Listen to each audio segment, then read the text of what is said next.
If you're an athlete, you know the greatest motivator of all is the fear of letting your teammates down. After all, a team is only as good as its weakest link. So you owe it to those wearing the same jersey as you to be your best every time you step on the field.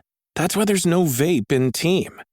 When you vape, you can expose your lungs to toxic chemicals that can damage your lungs. If you're a step behind, the team's a step behind. Brought to you by The Real Cost and the FDA.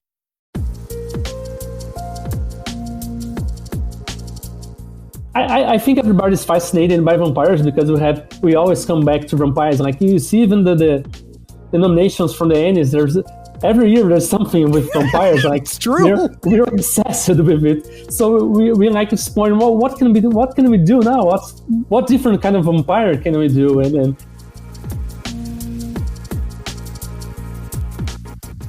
in this interview, you will quickly see why so many people in the RPG community praise Diogo. Since this interview, I've picked up several of his games, and we are running his Primal quest on the channel in December. I enjoyed hearing his unique history and how his various interests influence his work. Stick around until the end and hear about his love for Dungeon Crawl Classics, the new One Ring from Free League, and Fate. This is too short of an interview, and I am anxious to have him come on again to talk more about his games and his process. Make sure you check out his site. You'll be surprised. This episode, like all my content, comes to you for free because of the generosity of our supporters on Patreon. And I want to give a big shout out to some of the longest and most generous supporters we have. A big thank you goes to Nick Westbrook, Craig Chuba, Kevin Smith, Sam Newman, Amber Ingham, Patrick Healy, Dronix, Wookie Gunner, Cody Ravicki, DZ, and Keith Suderman. Okay, sit back, relax, and enjoy my time with Diogo. Do you love to unplug and play games around the table? Greetings, friends and floor heads, to Tabletop Talk from Third Floor Wars. If you love tabletop gaming, you are in the right place. Listen as Craig delivers in-depth discussions and interviews with game designers, creators, insiders, and experts. Learn from the people making and playing the role-playing, miniature, and board games you love. Howdy friends, Craig here. Today we talk to designer Diogo Nogueira. Diogo is a game designer and artist from Brazil. He releases most of his creations under the Old Skull publishing label and recently released The Halls of the Blood King with Necrotic Gnome and Exalted Funeral. Now, this adventure for Old School Essentials received nominations for Best Adventure and Best Cartography in the 2021 ENnie Awards. Diogo, welcome to the Third Floor. thank you. Thank you for having me. It's a pleasure to be here.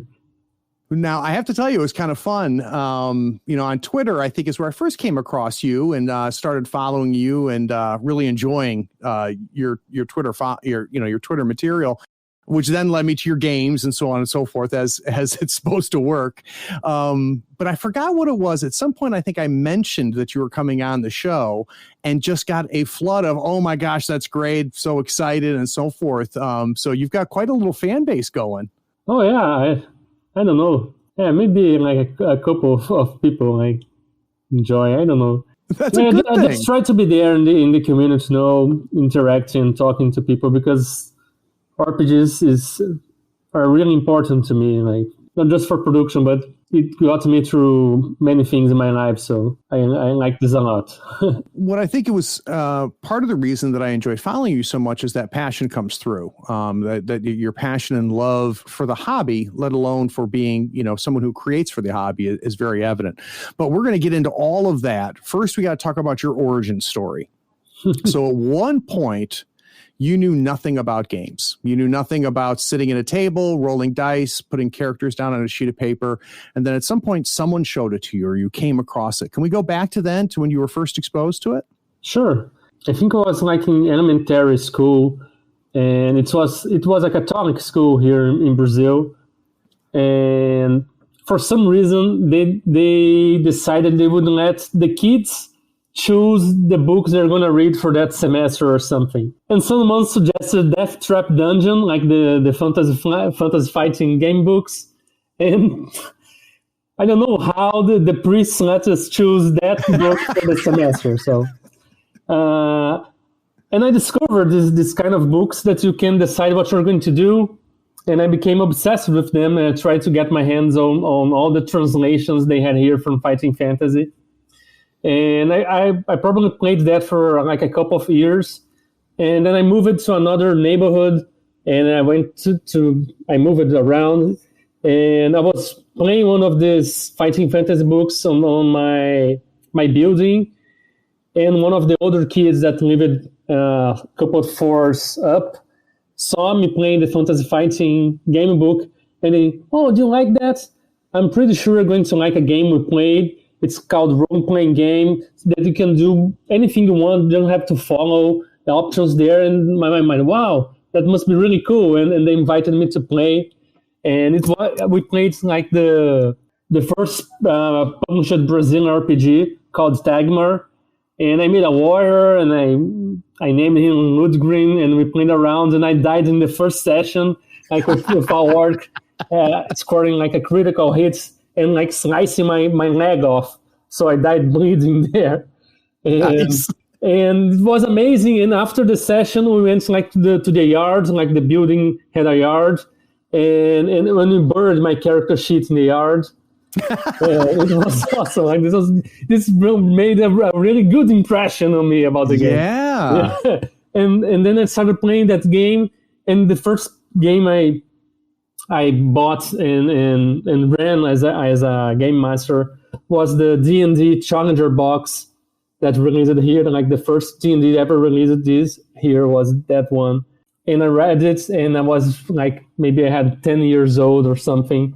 And I quite didn't understand everything. I thought like the halflings were like half dwarves and half elves, so they have the abilities of both, and they were like the best class because they could do so many things, and the experience point wasn't so high. But after that, I started understanding more and got older and got into other games.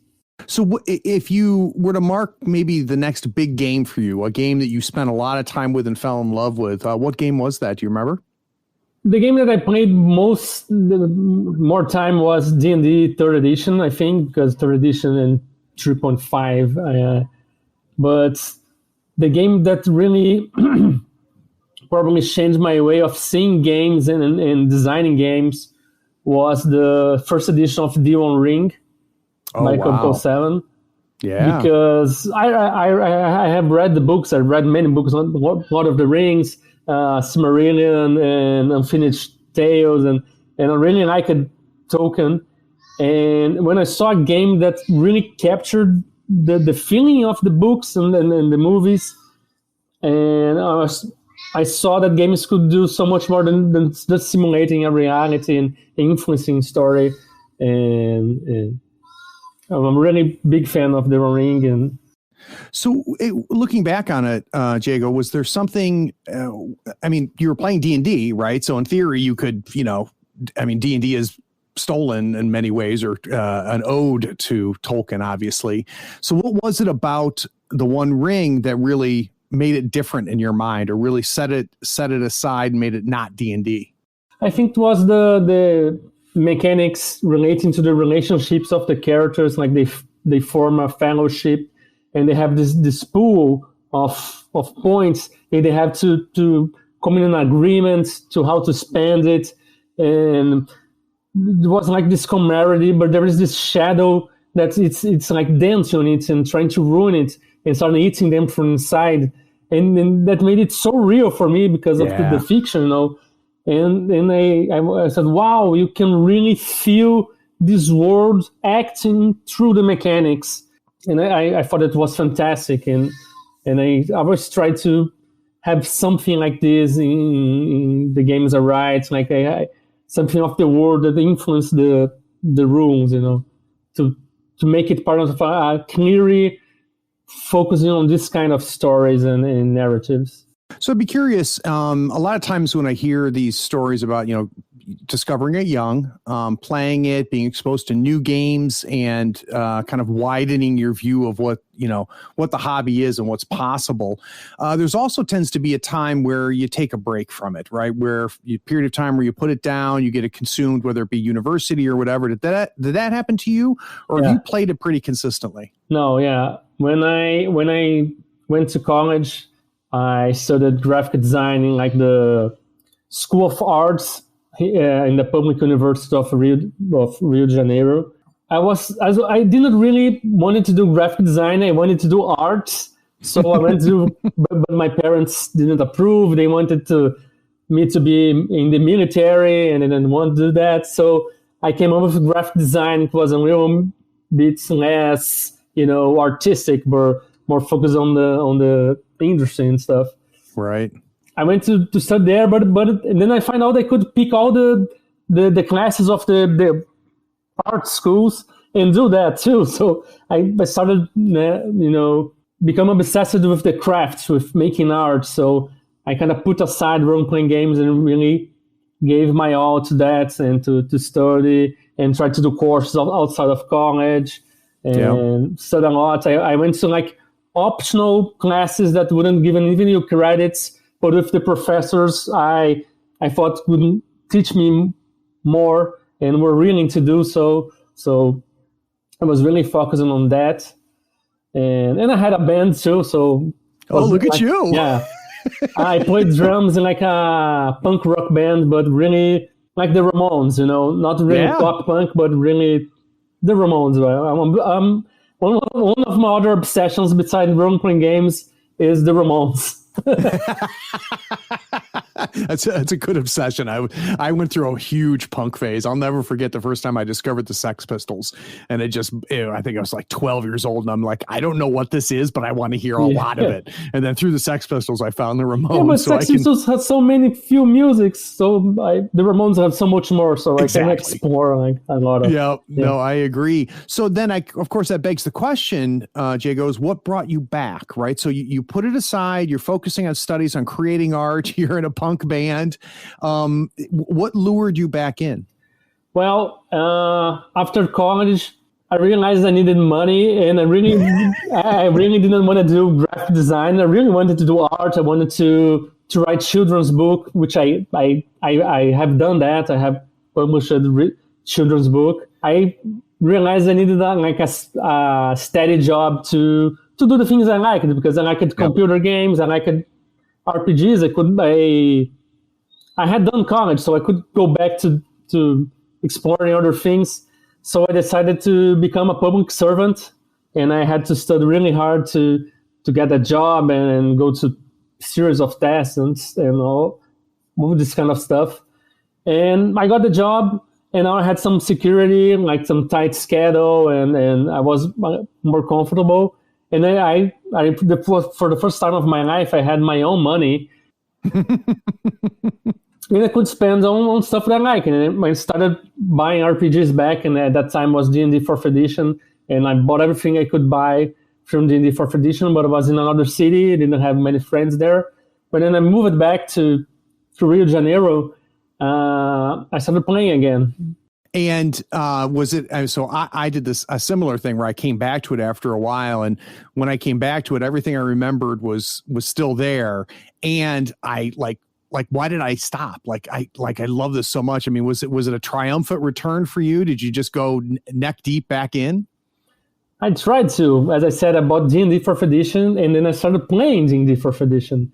And when I read it, for me, it was really well designed, really balanced, and all this kind of well thought things. But when I played it, it was nothing like I remember D&D to be.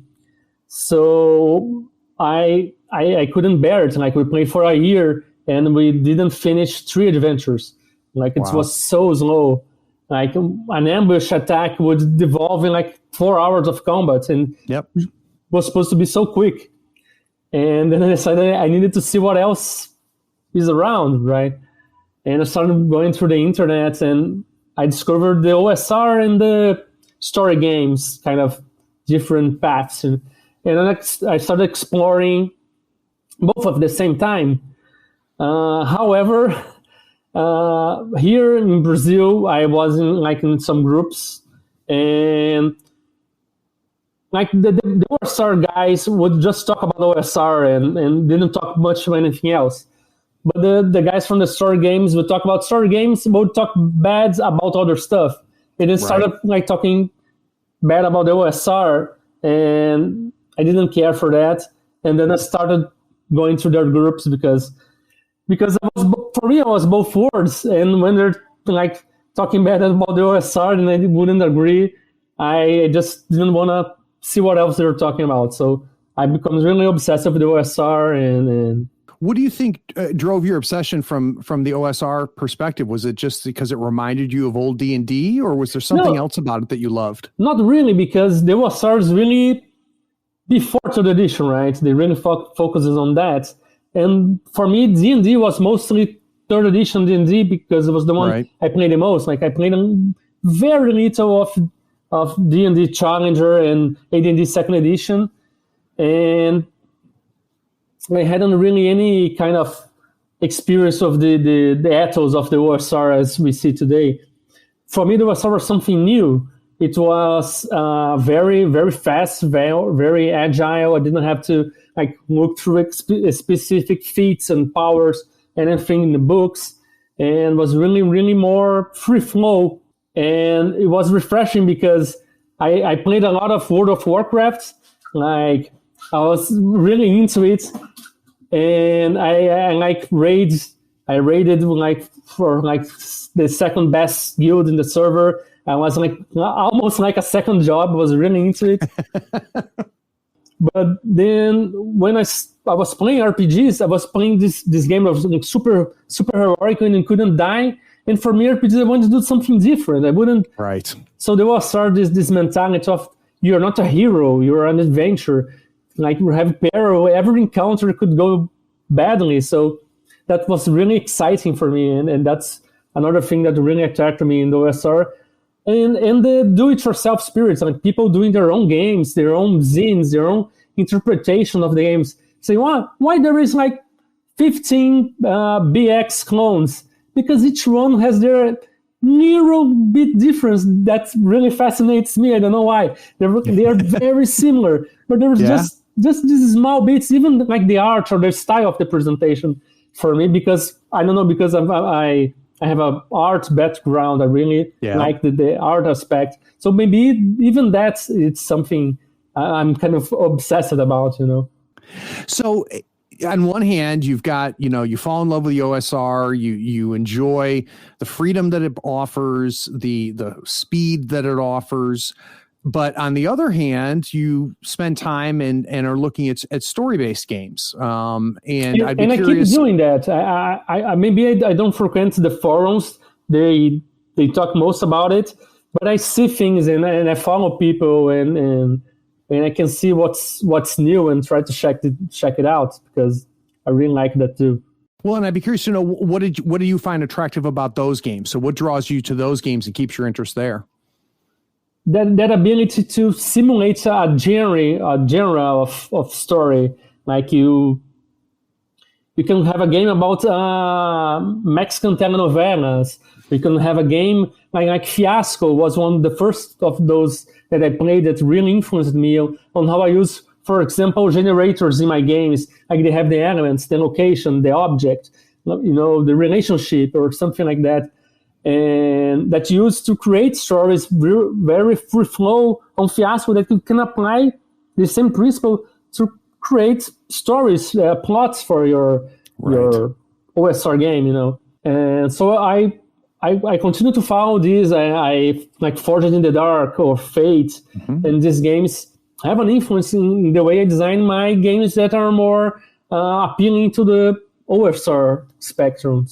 So at some point, you do more than just play, and you do more than just make changes at your table.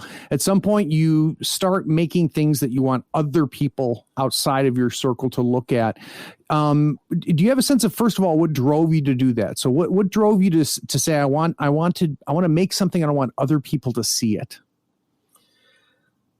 I think that was mostly because I went to Gen Con in 2014, and I was on Google Plus. I was in very different communities of games, like more narrative, OSR and stuff. I started interacting with the DCC RPG people community that is very, very welcoming. Like sometimes I was afraid because in some groups I would see like people really criticizing other people because of their English, and because I was Brazilian and my English isn't perfect, I was like afraid to interact in some place. But in the DCC community, they were really supportive. So I started interacting with them, and then go to Gen Con. I didn't really know anyone. I didn't went with anyone. I went alone there, and they invited me in, like they're for me like almost like a second family, you know. That's amazing. I have true friends with many of the people from the DCC community, and we interact.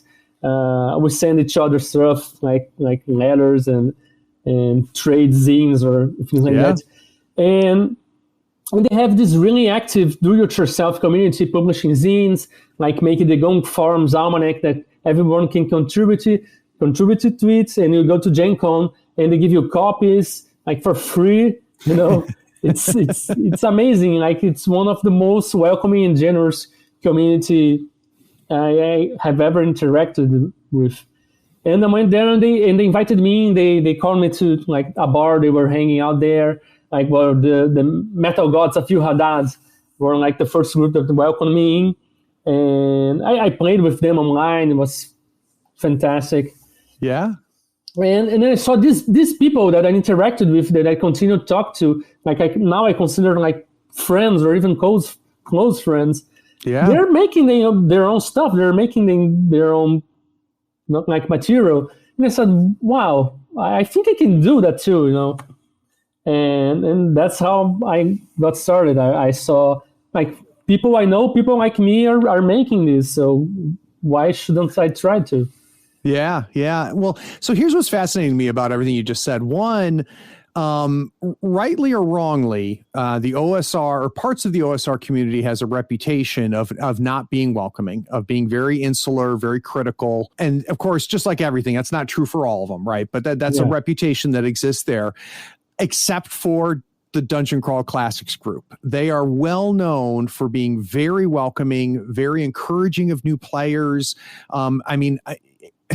You mentioned DCC. Like if somebody somewhere goes, oh, the DCC looks interesting, like flies, people come and say, I'll show it to you. Let me teach you with you. We're playing on Saturday. Like, and it's amazing. It is amazing. It's something very unique about DCC. And I have never played Dungeon Crawl Classics. I've read it, I own it, and I think it's fascinating. But what I haven't figured out, and maybe you have some insight in, is what is it about that game that's either curated and created such a welcoming community, or did it just happen to develop that way? Do you have a sense of why is so different? I don't know. Maybe it's the vibe of the people that are behind it. As I said, I went to Gen Con and I started hanging with the DCC people. Then I started hanging with the guys that made the game, like Joseph Goodman, Harlan Stroh, Michael Curtis. They were really, really welcoming. I started running games on other Gen Cons for the DCC. And like I won a medal for running games for DCC. Like they have a ceremony to award referees that do stuff. And I went to dinner with them. And like I helped them take down their booth, and I went to dinner with them. I had lunch with like the creators of the game, like they're really welcome. Maybe that's transgresses to the whole community. And I ended up being the translator of the DCC in Brazil. So so you're the one that spreads the gospel down in Brazil for it. Yeah. What was kind of your first attempt then? So you feel like you have permission, you're encouraged because you see your friends doing it, people that you like and respect are doing it. You say, well, hell, I think I could try to do that. What was kind of your first swing at when you went to the play? What was your first attempt? Well, I started first making some illustrations for zines in the DCC community, mainly Crawling Under a Broken Moon. And then even my first material that I wrote that was like published was like a post-apocalyptic adventure generator for Crawling Under a Broken Moon. And then I started, writing small things for DCC zines, like a class or like maybe a monster or a patron, and even for some publications on that community. Then I like read a book by Austin Kleon, like Still Like an Artist. They had like that Naga Demon, National Game Design Month. I think it's November, And I decided I would write a game like in 1 month, and it had to be under 64 pages, and it would be about like sword and sorcery, not like vanilla fantasy, but sword and sorcery like Conan and Farfaden Greymalzer and like Tongor. So I wrote Sharp Sword and Sinister Spells. It's inspired by Black Hack and the White Hack, and there is some influence by Barbarian of Lemuria and Fate and some small things. And I published it in 1 month using public domain art and my art and the arts of an artist in Brazil that I paid. And that was my first game, and I published it. What was that like then to put that much time and effort? Now, granted, it's a month, but that's still, this is your first time from beginning to end. What was it like to get that game out there into the wild? You're not there when people are playing it. You're not part of that process. People are taking what you created and making their own stories with it. Can you give me a sense of what that was like for the first time to kind of see it out in the wild? It was surreal because I had tried to write a game before in Brazil, and it was called like Warlocks and Barbarians, and was really influenced by my early OSR experience, like AD&D First Edition and DCC and Astonishing Sword and Sorcery for Hyperborea. It was these really big books with like many details of each spell and everything, and really a little bit more traditional OSR. And I tried to make like a gigantic book, and it would have many levels and details and everything. But I couldn't finish that because I had written about 300 pages, and then had to illustrate everything, and it was impossible. So that's why I said, I have to make a game 64 pages or less. And Sharp Sword and Spells has like 48 pages, like the first edition. That's amazing. Yeah. You finished that, and you have since made several other games. But what I would be interested is when you look at that first one, the first completed game, 48 pages worth. If you were an archaeologist studying the path of Diogo's career, if we go back to that original game, what in there is still true for you as a creator, and what's changed? So what do we see when we look in those 48 pages that still defines what you create today and tomorrow? I think what is there is this attempt to make a game that is simple, and there is like everything you need is there, but it's not really detailed and specified everything, because I think that's limits your options more than give you options. This mixture of traditional and OSR games with story games elements and this interaction between them, and maybe it's kind of solving a little bit. It's like the influence from the early OSR, like there's really simulations of the idea. Every time I'm losing more and more of this, and kind of trying to do my own thing and trying to break away from some of its traditions. Well, I guess that leads me to the next question then. Same document, same 48 pages. We now know, what is still held true for you over all of these other games that you've created. What do you think has changed? So what is in there that we won't see tomorrow when you're making games? So where do you think you've matured since then? Or changed? Matured might not even be the right word. I think maybe the way I use dice rolls, like the roll under, or I'm trying to explore maybe dice pools, or like using more D6 and more less, like many different dice, or even try to use two different dice and try to simplify the way you do that. You don't tell your DCC guys you're doing that, do you? No, yeah. Because they like different dice. Yeah, I love different dice too, but Here in Brazil, one of the difficulties of DCC, if people getting the dice because they're not cheap to bring to Brazil. Yeah. So even though I read most of my games in English, I still have this feeling of it's easier, or maybe because writing in English I can reach so many other countries because I've seen reviews of my games in Korean, in English language I even don't know the name in English. That I think it's easier for them to get to play if it's something that's easier to get.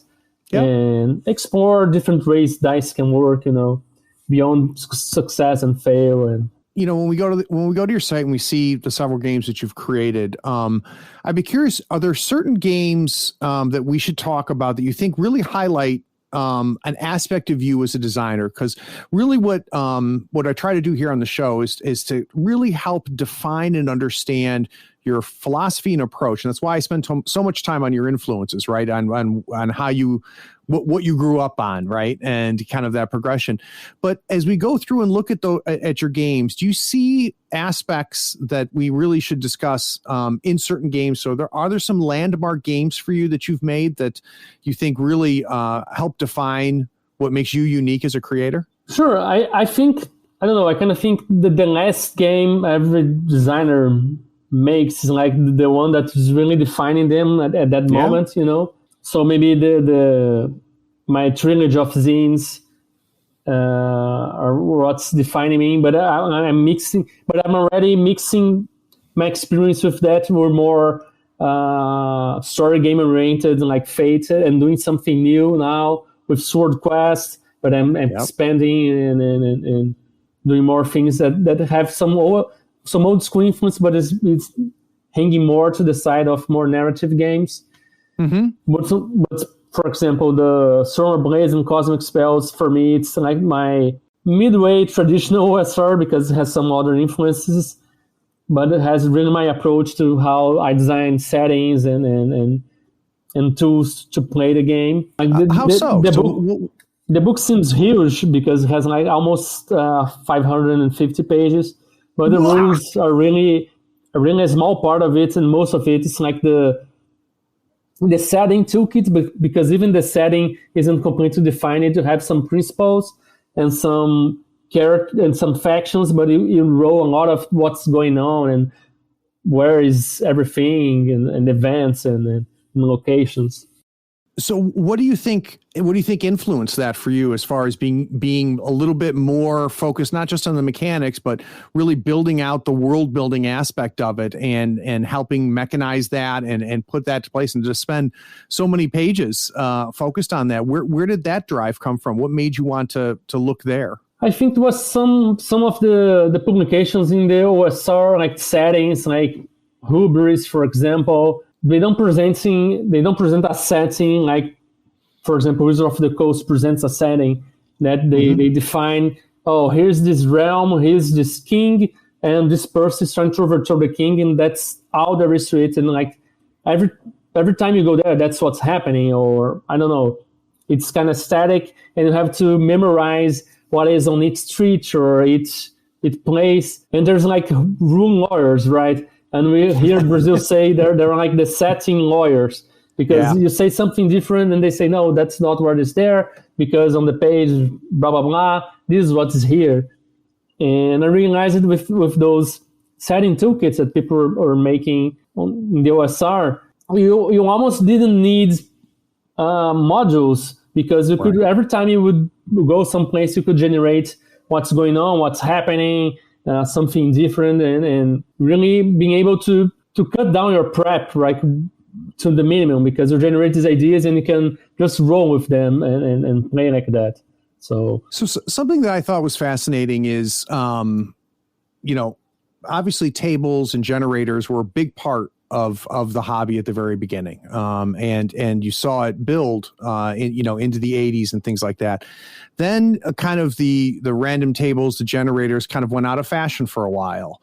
But boy, have they come back. But they're not exactly the same than when we left them. Like, for example, you don't hear random tables nearly as much, even though you're still rolling on these generators. Mm-hmm. What do you think changed? Why do you think people and creators have come back to this concept of these generators after them being out of fashion for so long? I don't know. I kind of feel the OSR that popularized that, But even for me, even games like Fiasco that spreads that have all these elements, like the objects, the relationships, the locations, they're kind of like random tables for you to generate stuff. So the story game people had this stuff with them too. But I don't know. I think the OSR really went obsessed with it. They create tables for like crazy stuff that doesn't even make sense, but they're so fun. They're so inspiring that you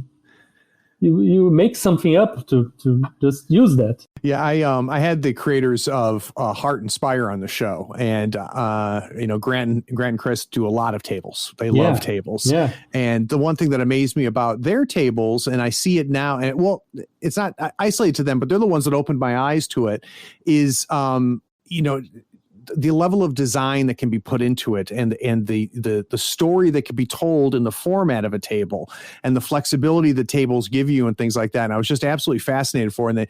And I think there was my discussion with them that made me go back to some of my OSR books and go, that's why this works, or go to something like Forbidden Lands, which has a lot of tables in it as well, and really see it with a new set of lenses.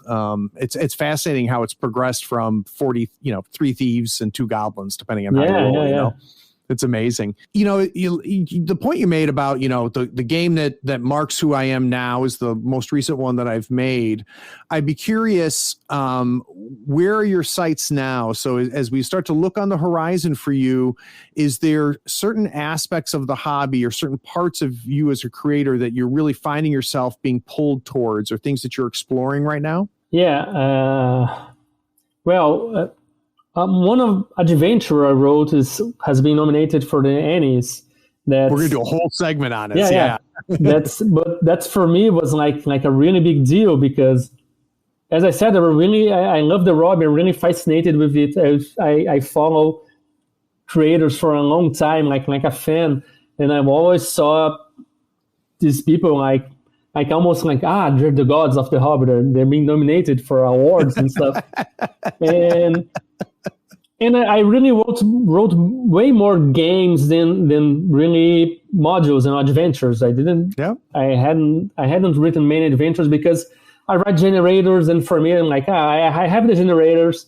You don't need adventures. Just wrote the generators and make something up, And because I know I'm like an indie author, I know I won't be able to write tons of adventures for the games, for the people who are playing my game. So I have to rely on adventures to do this job, like for me, So when an adventure of mine got nominated, I was like, what's going on?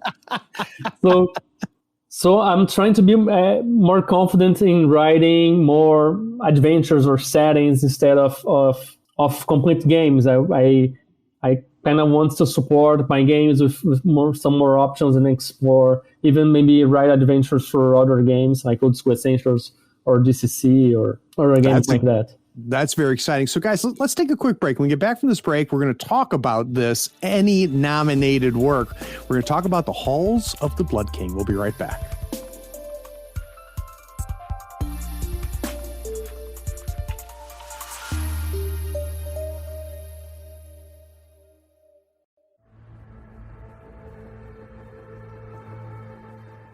You like science fiction, right? You love playing games, maybe even role-playing games. But what if you can't get your friends together for a game night? If you love games like Mothership or Orbital Blues, check out Dead Belt, a card-based space western solo strategy RPG about skillful and desperate scavengers picking over the remains of junked starships in hopes of a juicy payday. In it, you deal with lurking dangers, push your luck, and walk away with enough cred to keep on flying. Of course, you might get eaten by lurking aliens, or run afoul of rival scavengers, or face the murderous ghosts of long-dead spacers. No one said life in the Dead Belt was going to be easy. For more information on this and all of Sean and Abby Drake's games, swing over to acoupleofdrakes.com. The link's in the show notes.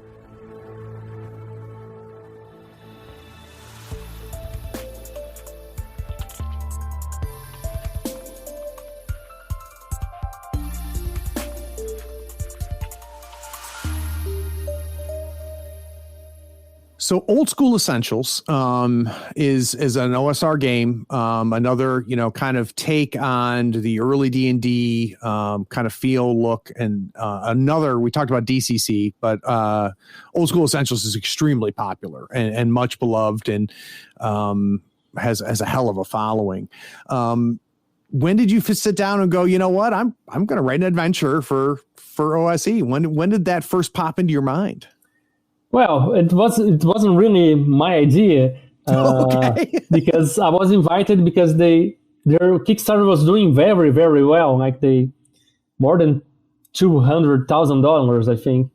Then I received a message on Facebook from Matt Kelly, I think, said they would like to invite me to write an adventure for Old School Essentials for the Kickstarter.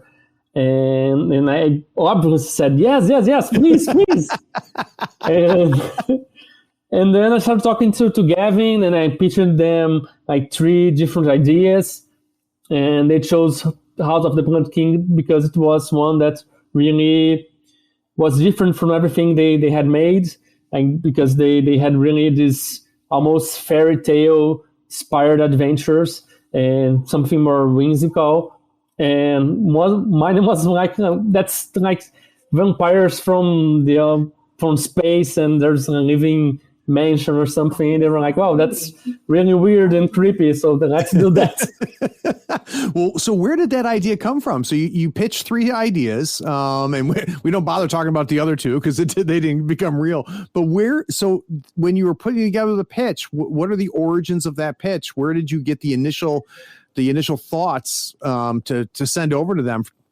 Well, I don't really remember exactly the time, but I have these adventure title generators that I sometimes I just keep rolling on them and getting some ideas, and I write a bunch of them on like a note on OneNote from Microsoft. So I have like, I don't know, maybe 100 notes of different ideas from different games, and I have one like a really long list of adventure titles, and I was looking through them, reading them, and I started having ideas, and one of them was House of the Blood King, and nice.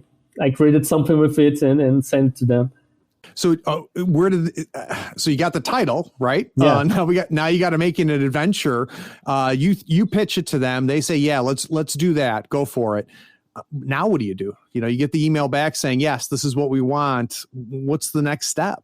Yeah, I think one of my techniques is like getting an idea and expanding it to 3 things. Like so there's 3 things. There's vampires, there's this mansion, and there's this garden.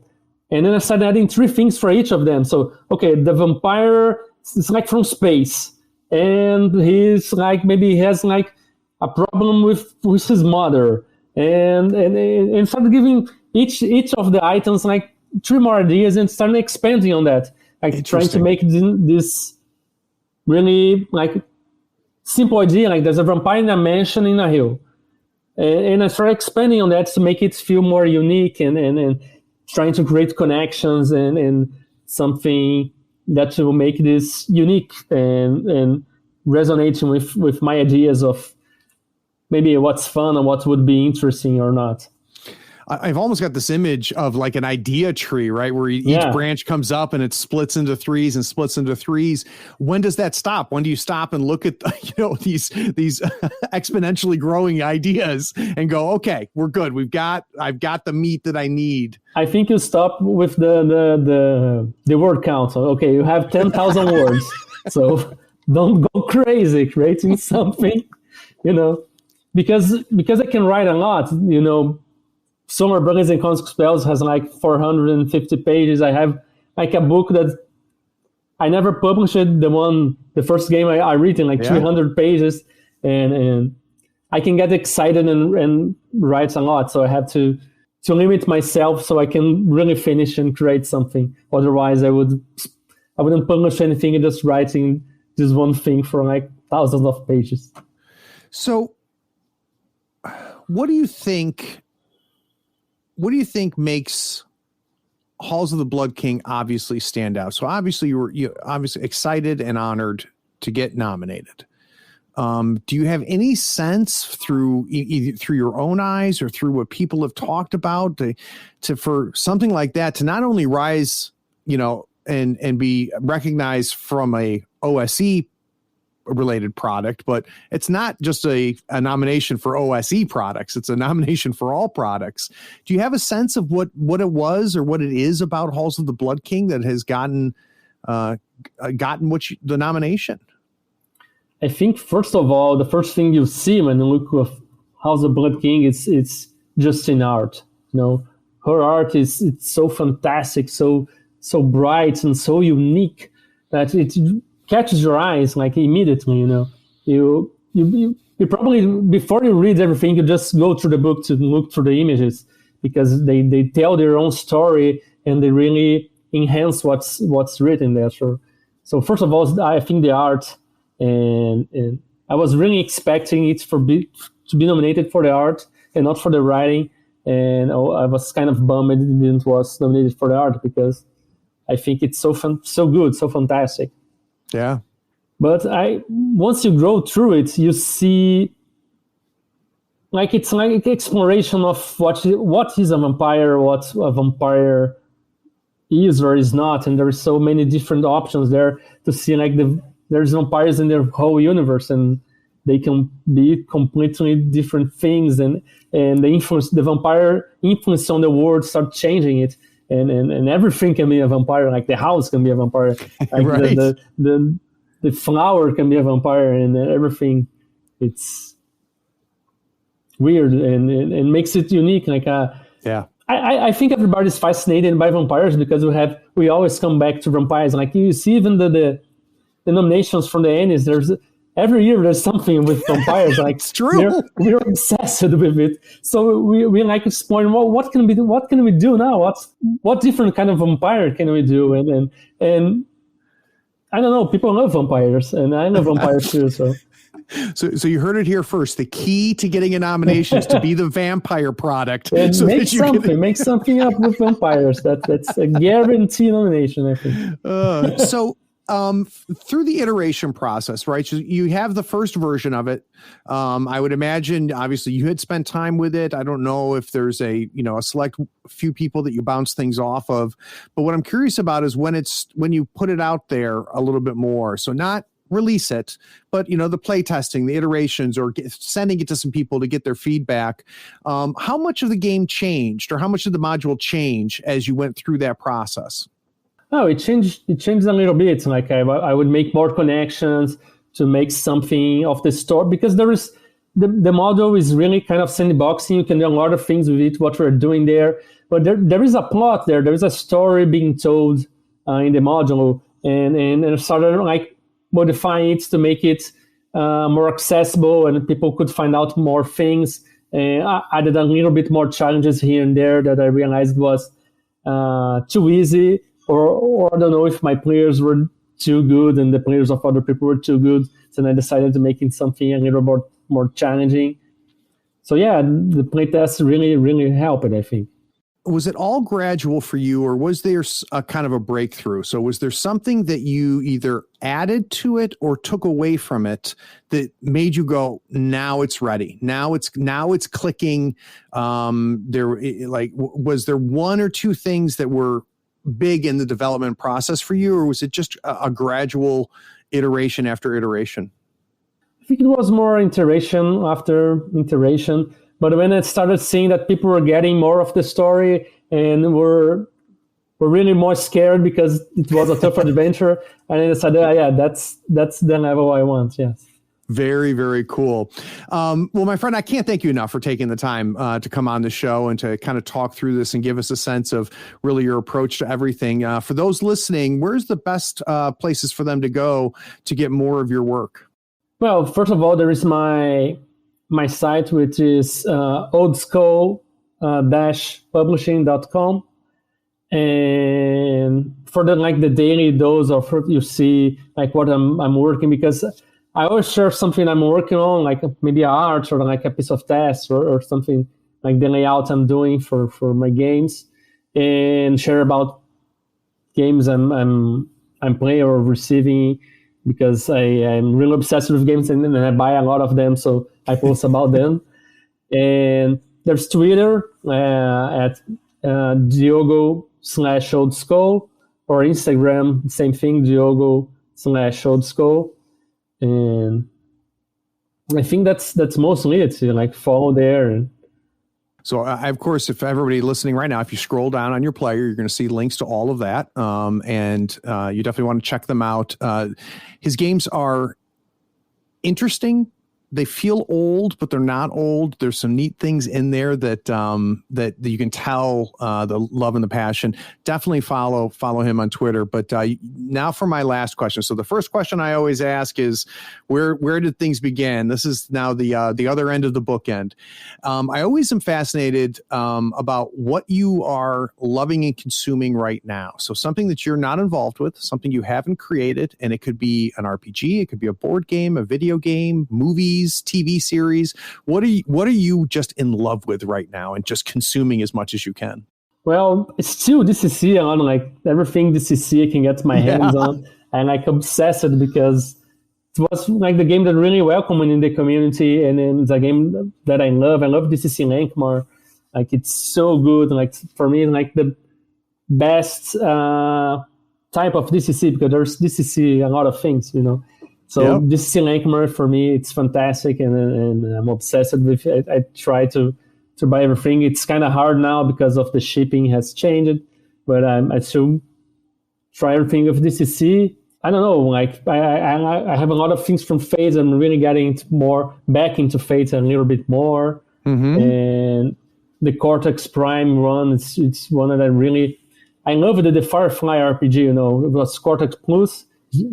I think it's similar to the new Cortex Prime, but it was a game that really, really liked it. So that's and the new Demon Ring RPG, second edition, is coming out finally. So I'm excited for Free that. League is putting that one out. And a friend of mine, like James Spun, it's doing the starter set with the Hobbits and the Shire. So like playing Hobbits, saving the Shire must be really cool. I agree. All right, my friend. Thanks again for coming on. Thanks for inviting me. It was a pleasure. And anytime you want to talk about anything, like, I'm free. Well, if I have my way, this will not be your last time on. But I also want to thank you who's listening. You sat through this whole thing. We're at the end. I appreciate you too. Take care. Thank you.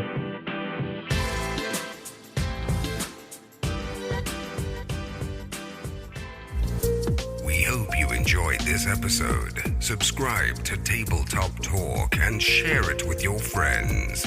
Check out our content on YouTube and Twitch. Follow us on Twitter and Facebook, and stay updated on everything coming from Third Floor. All the links are in the show notes. Take care, floorheads.